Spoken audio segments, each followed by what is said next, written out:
I caught it the second it happened, her hand sliding under the table, fingers resting on Cole Brandon's thigh like it belonged there. The worst part? She didn't even look away from me while she did it. My name's Daniel Mercer. I'm 43. I live in a gated community outside Denver, work as a mid-level defense engineer, and until 5 minutes ago, I thought I had a solid 15-year marriage. I was wrong. The four of us were at Bellafiore, the kind of Italian place where the waiters wear black aprons and say, Buonasera, like they mean it. Melanie had picked it for my birthday, said it would be intimate, just close friends, which apparently meant Cole. Cole had been in our orbit for years. Flashy watch, louder laugh, strategic consultant who never seemed to have a real job. He always managed to wedge himself into conversations, into deals, into people's pockets. I tolerated him because Melanie liked him. That tolerance just ended. I'd been halfway through a bite of veal when her nails tapped against his pant leg. Cole smirked into his wine glass like it was some private joke. My stomach went cold. I leaned toward her.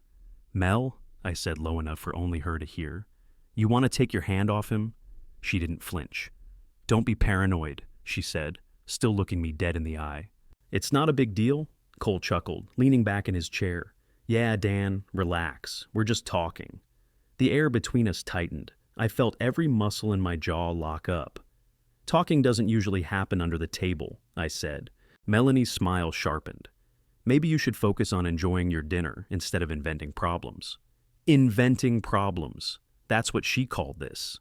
My fork scraped against the plate as I set it down. Across the table, Cole's grin widened like he'd just won something. The waiter showed up with a small cake, single candle, chocolate shavings, "Happy birthday, Daniel," piped in perfect script. Everyone at the surrounding tables clapped politely. Melanie leaned in, kissed my cheek just long enough for the other diners to see, then sat back beside Cole. He murmured something in her ear that made her laugh. I didn't blow out the candle, I just stared at it until the wax started to bend. The rest of the meal was a blur, her hand on her wine stem, his constant interjections, both of them talking over me like I was background noise. When the check came, Cole reached for it theatrically, then slid it toward me with a wink. Your birthday, your treat, right, buddy? Melanie laughed along with him. I slid my card into the folder without a word, stood up, and pushed in my chair. Enjoy the rest of your night, I said. Melanie frowned. Where are you going? Somewhere I'm not the punchline, I said, grabbing my coat. I didn't wait for her answer. I didn't look back. I walked straight out into the cold Denver air, the sound of their laughter still following me through the door. I kept walking until the warm light from Bellafiore bled into the black of the parking lot. My breath came out in tight clouds. I unlocked the car, slid in, and shut the door like I was sealing myself away from whatever that was back there. I didn't start the engine right away. My phone buzzed in my pocket, Melanie's name lighting up the screen. I set it face down on the passenger seat. The buzzing kept going, then it stopped, then started again. I turned the key. The hum of the engine was cleaner than anything I'd heard all night. I pulled out, heading nowhere in particular. The streets around the restaurant were empty, just wet asphalt and glowing stoplights. My hands stayed steady on the wheel, but inside, everything was shifting. I drove north, past the quiet suburbs, past strip malls shutting down for the night. I didn't care where I ended up, as long as it wasn't home. Every time I thought about walking through that front door and pretending nothing happened, my chest tightened. 15 years. That number kept flashing in my head like a broken sign. 15 years of early mornings, double shifts, steady paychecks. 15 years of being the safe one while she found herself. 15 years, and now she could put her hand on another man and tell me it was nothing. Rain started hitting the windshield, small at first, then heavier. I let it smear the streetlights into long streaks, kept my wipers on low, just enough to see where I was going. The roads got emptier, the buildings older, until the glow of the city dulled behind me. Another call came through. Then a text. Then 5 more. I didn't open any of them. Whatever she had to say could wait. Right now, the only thing I needed was quiet.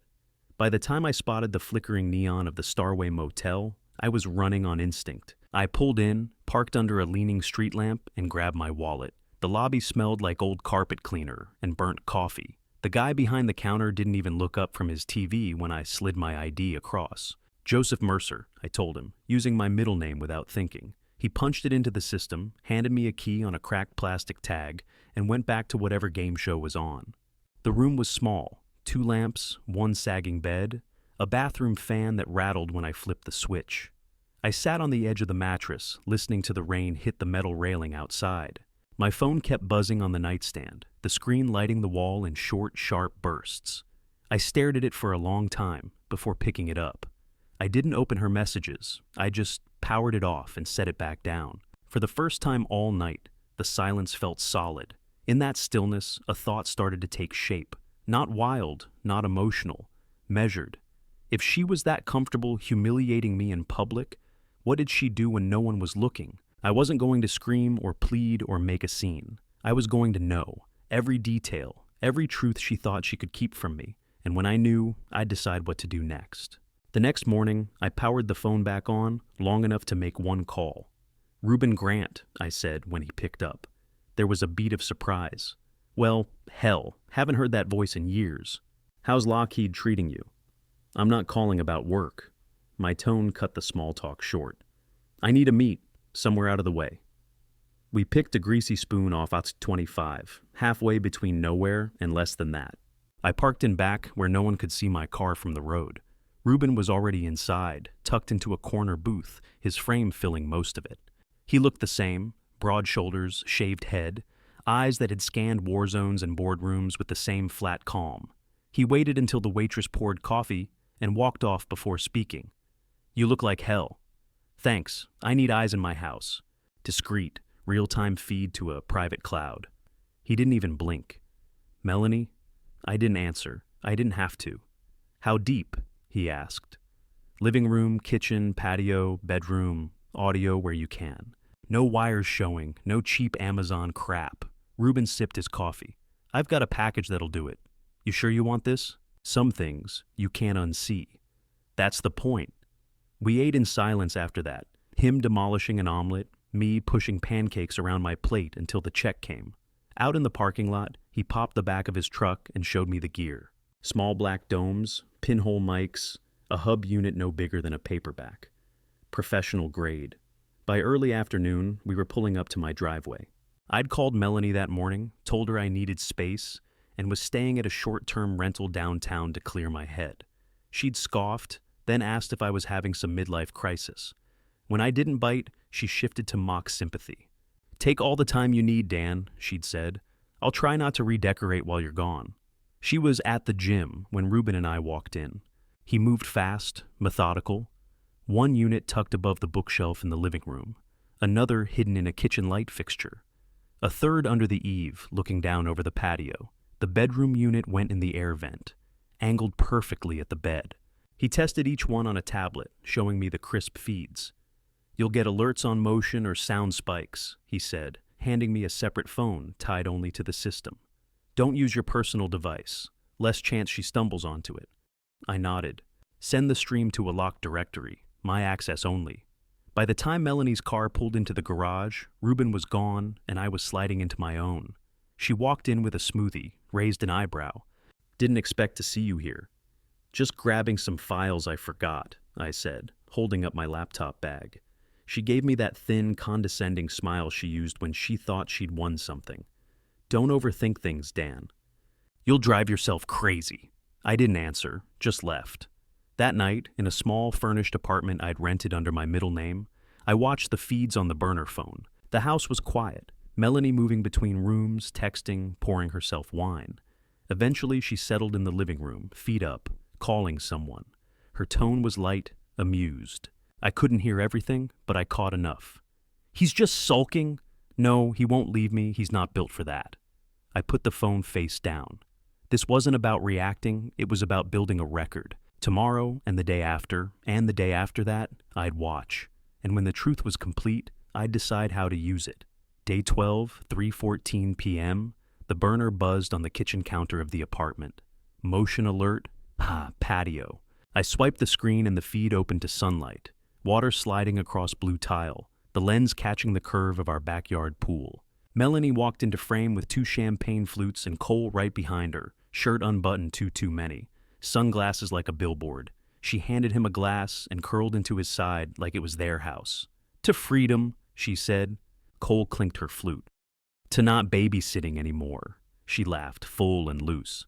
He's probably journaling about his feelings in some sad rental. Cole tipped his head toward the house like he was saluting me. Dan always did love a checklist. Step 1, ignore. Step 2, sulk. Step 3, forgive. He kissed her, not quick, confident. I tapped the record button for a local copy and watched the seconds tick. Melanie glanced at the sliding door like checking for ghosts. You know he's not going to do anything, she said. He's stable. That's his whole personality. Cole smirked. Stable men make great guarantors. Don't start, she said, but she smiled when she said it. I saved the clip to the secure folder labeled, plainly, home. Then I downloaded the cloud copy and backed it again onto a thumb drive. No reaction, no pacing, just clicks. That night I watched it again. Same laughter, same contempt, same casual touch. Then muted it and let the footage play while I organized the directory by date and location. The apartment stayed quiet except for the hum of the fridge. Over the next weeks, the alerts stacked up. Thursday, 11:02 a.m. Cole in the kitchen, barefoot, making eggs like he paid the mortgage. Melanie swatted his shoulder with a dish towel and told him to move his perfect scammer face out of the way. He grinned. I saved it. Saturday, 8:47 p.m. Bedroom feed. I didn't flinch. I didn't look away. I time-stamped the start and end, captured the audio. After, pillow talk without shame. Hotel Monaco again Tuesday? Melanie asked, drowsy. Already booked, Cole said. Put it on the card. Which one? She said. The one with your name, he said, like it was nothing. I saved that too. Tuesday came, and the patio cam caught Melanie leaving with an overnight bag. I muted the audio and opened my laptop. Started looking up the Hotel Monaco reservation line, pulled a closed caption of the lobby from a public reel just to cross-check dates.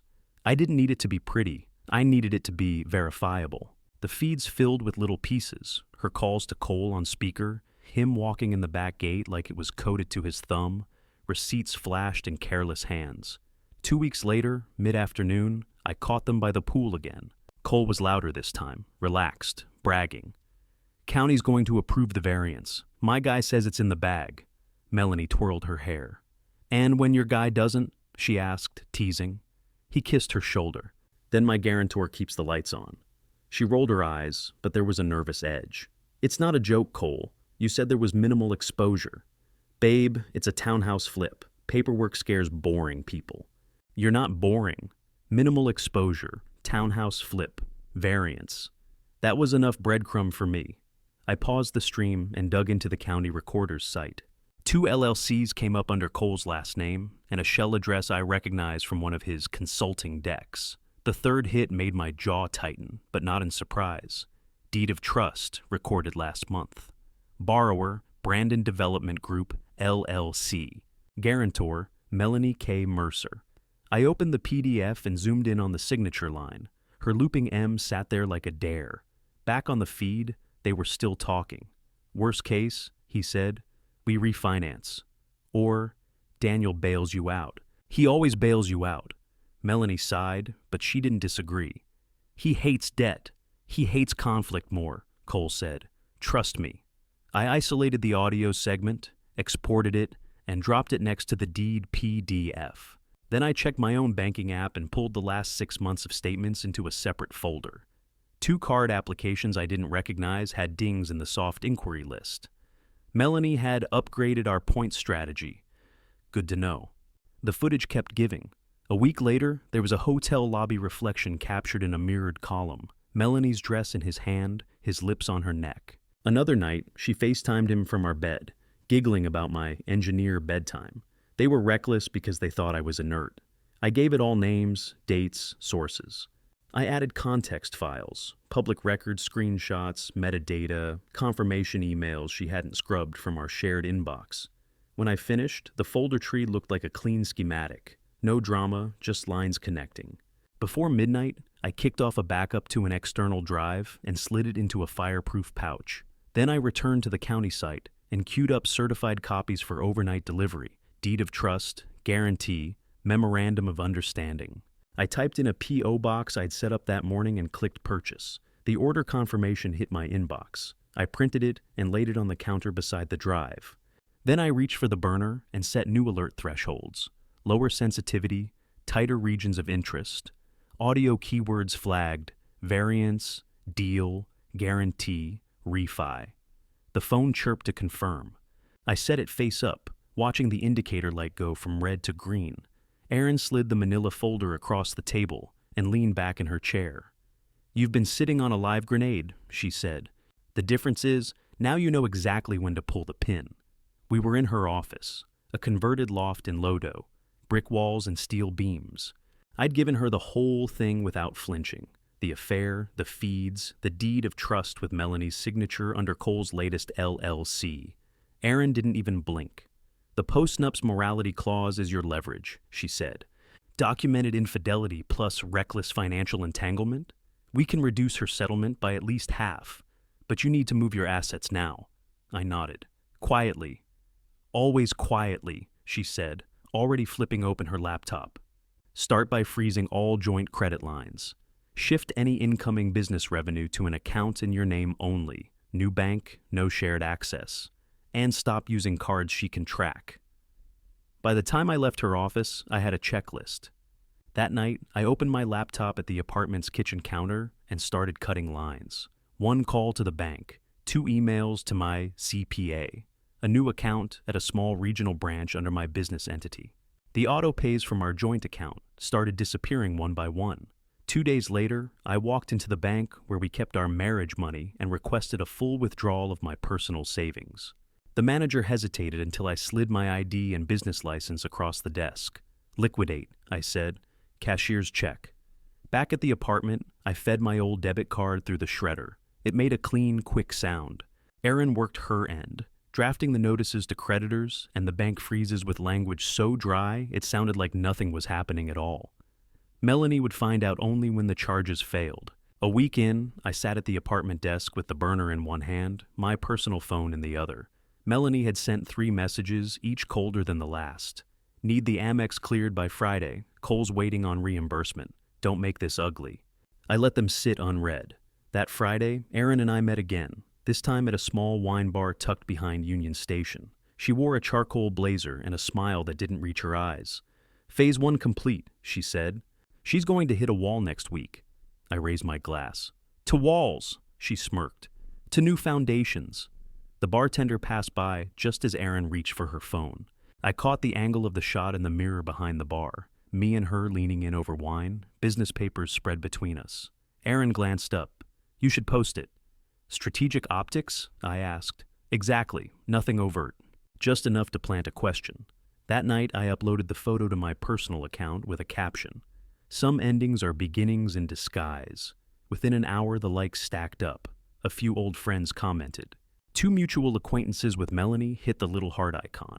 The next morning, my phone buzzed with a new notification. Melanie's account had viewed the post twice. I closed the app, set the phone down, and went back to reviewing the file tree from my surveillance folder. Everything was in order: names, dates, audio files, property records, transaction histories. Erin had been right. This was a grenade. All I had to do was decide when to pull the pin. For now, I tightened the lid on the folder and slid it into the bottom drawer of my desk. Then, I poured myself another coffee and waited for the first crack to appear. The crack showed up 2 days later. Melanie called twice in the morning, ignored, texted at noon, deleted. By 3, she was standing in my office doorway, cheeks flushed, holding her phone like it was evidence.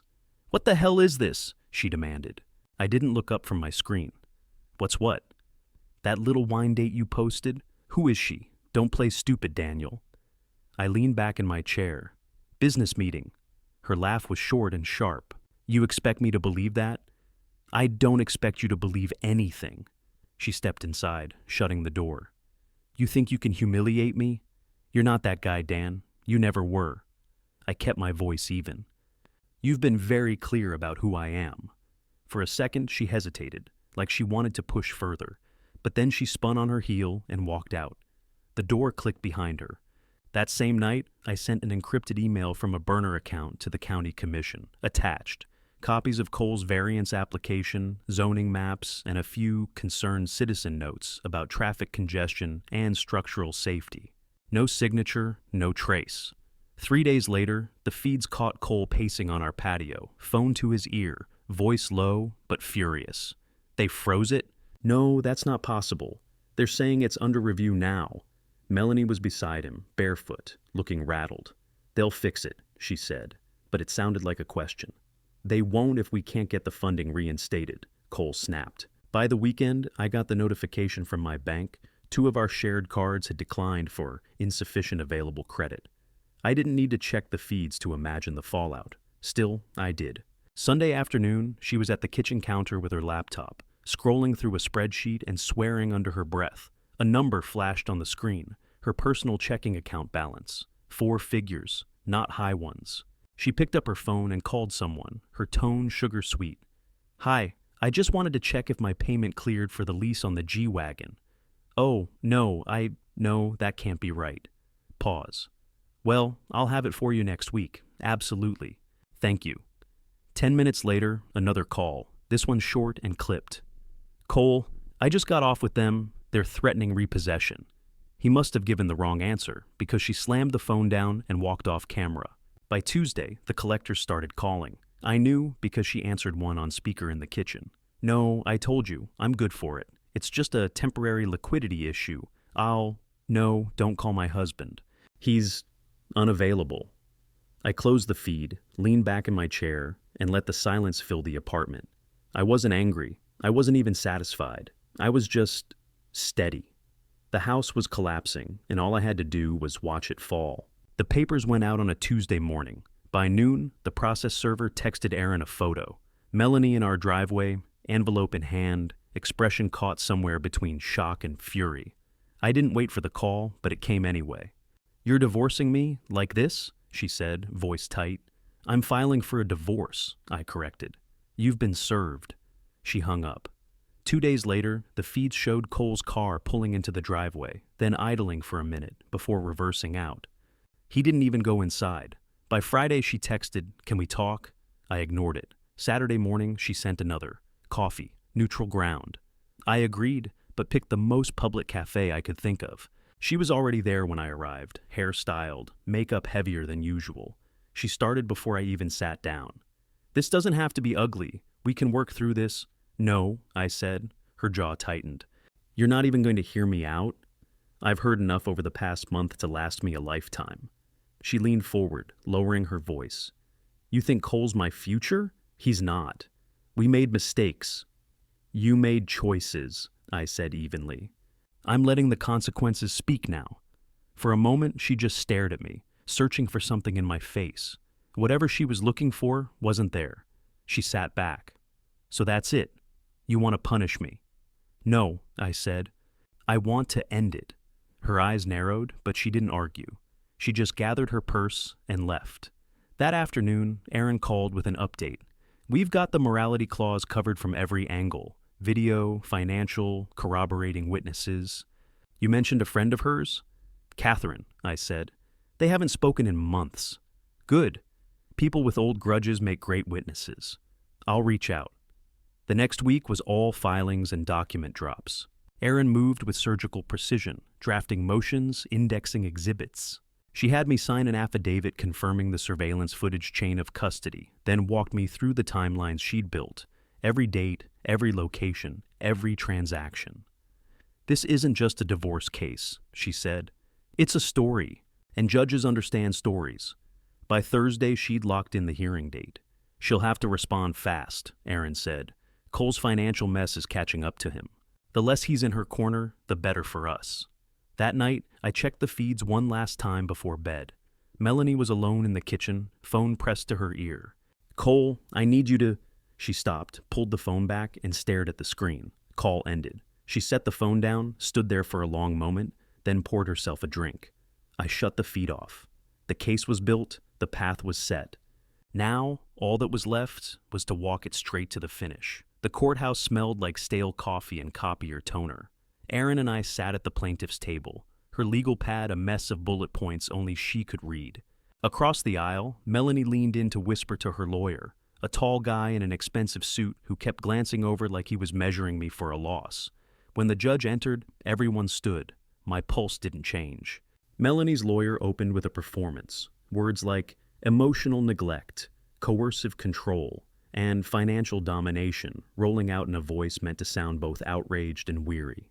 He painted me as some cold, calculating spouse who'd driven her into another man's arms. Erin didn't even flinch. When it was her turn, she stood, adjusted her jacket, and said, "We'll let the facts speak." The first exhibit was video, clear as daylight, the patio footage of Melanie and Cole laughing, glasses in hand, her hand on his knee. The audio filled the room. He's stable. That's his whole personality. A few people in the gallery shifted in their seats. Next came the bedroom footage, muted but time-stamped, followed by hotel lobby stills and the deed of trust with her signature under Cole's LLC. Erin laid it out like a blueprint, each piece connecting cleanly to the next. "Your Honor," she said, "this isn't conjecture. This is a documented pattern: infidelity, financial recklessness, and willful disregard for marital obligations. The post-nuptial agreement's morality clause applies in full. Melanie's lawyer tried to object to the surveillance, claiming invasion of privacy. Erin countered with the ownership records, the cloud metadata, and a signed acknowledgement from Melanie that all household property, including installed devices, belonged jointly. The judge nodded. Objection overruled. Then came Catherine. She walked in with a tight smile, took the oath, and told the court about the day Melanie bragged over brunch about having Daniel wrapped around her finger while funneling money into Cole's deals. She didn't look at Melanie once. By the time Erin finished, the defense had nothing new, just recycled accusations and emotional appeals. Melanie teared up, dabbing at her eyes with a tissue, glancing toward me like I might soften. I didn't. The judge shuffled through the exhibits, then spoke directly. "The post-nuptial agreement is clear. The evidence shows willful violation of its terms." He read the judgment. 20% of marital assets awarded to respondent, no spousal support, joint ownership of the marital home to be sold within 90 days. Melanie's head dropped. "As for the respondent's allegations of abuse," the judge continued, "the court finds insufficient evidence." Gavel strike, case closed. Melanie's lawyer started packing up slowly, like maybe the paper would rearrange itself into a win. Melanie stayed seated, staring at the table. Cole wasn't there, and his absence said more than he ever could. Erin tapped her pen against her pad. "That's what happens when you bring facts to a feelings fight." We walked out into the cold Denver air. I didn't smile, didn't celebrate. Erin offered her hand. "It's done." I shook it. "It's over," I said, but it felt more like a line in the sand than a finish line. Behind us, the courthouse doors opened, and Melanie stepped out, scanning the crowd. I didn't slow down. Erin glanced over her shoulder. "She's looking at you." "She can keep looking," I said, heading for the car. The evidence had done its job. Now the rest of it, the fallout, that was going to take care of itself. We walked off the courthouse steps, and I kept moving. Erin peeled off to take a call. I headed for my truck. The cold air cut clean through the leftover adrenaline. I turned the key, let the engine settle, and waited for the next shoe. It didn't take long. 2 days later, Erin forwarded an email from a bankruptcy attorney representing one Cole Brandon. Attached was a cooperation statement. Cole was fully prepared to assist authorities and clarify the extent of respondent Melanie Mercer's knowledge and participation in the loans and filings. Translation: he was throwing her under the bus to keep his hands clean. I called Erin. "He's flipping." "Of course he is," she said. "Men like Cole only believe in gravity when they're under the piano."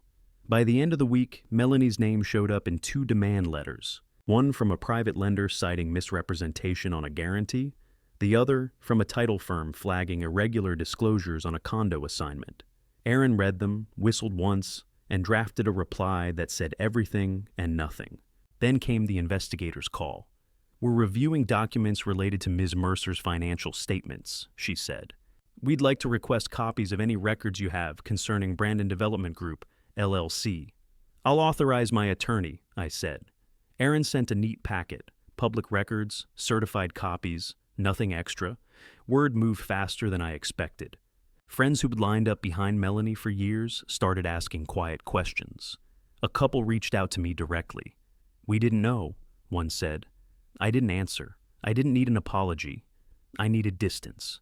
The house sold in under a month. We signed at a title office that smelled like dust and printer ink. Melanie arrived late, sunglasses on, pen grip so tight her knuckles blanched. She didn't look at me. We initialed a forest of pages, handed over keys, and walked out strangers. A week after closing, I drove past the new apartment complex listed on her change of address. Stucco boxes stacked around a cracked pool. An old sedan with a substitute teacher parking placard hung from the mirror sat 2 spots down. I didn't slow. I didn't go in. It wasn't my job to witness her landing. Cole tried one more time. He called from a block number, voice pitched to friendly. "Hey Dan, we're both men here. We can work something out." I let him talk for 30 seconds, then asked, "Does your cooperation statement include the part where you coached her to sign as guarantor?" Silence. Then a clipped, "My counsel advises—" "Good," I said, and hung up. That night, Erin and I met for a last review. "Texas is a smart move," she said, tapping the map I'd printed. Dallas, Austin, San Antonio. Circles around defense-adjacent contracts and suppliers. Clean slate. Better pipeline. "I already lined up a lease," I said. "Small warehouse, good power, close to the tollway." "Then go," she said. "You're done here." Packing went fast because there wasn't much left. I boxed the surveillance gear, the drives, the last of my tools. Reuben swung by, hefted a crate into the truck bed, and leaned on the tailgate with me for a minute. "You sure you don't want a going-away drink?" he asked. "I already had one," I said, thinking of Erin's dry smile and the judge's gavel. He grinned. "Fair enough." On my last morning in Denver, I stopped by the cafe from that final talk with Melanie. The barista remembered my order. As I waited, a couple from our old circle walked in, saw me, and froze. The woman opened her mouth, closed it, settled on a small wave. I nodded once and turned back to the counter. No scenes, no speeches, just coffee. On the drive south, my phone buzzed with a news alert. Local consultant under investigation for securities violations. No names, but I didn't need one. A minute later, a message from an unknown number popped up. "You happy now?"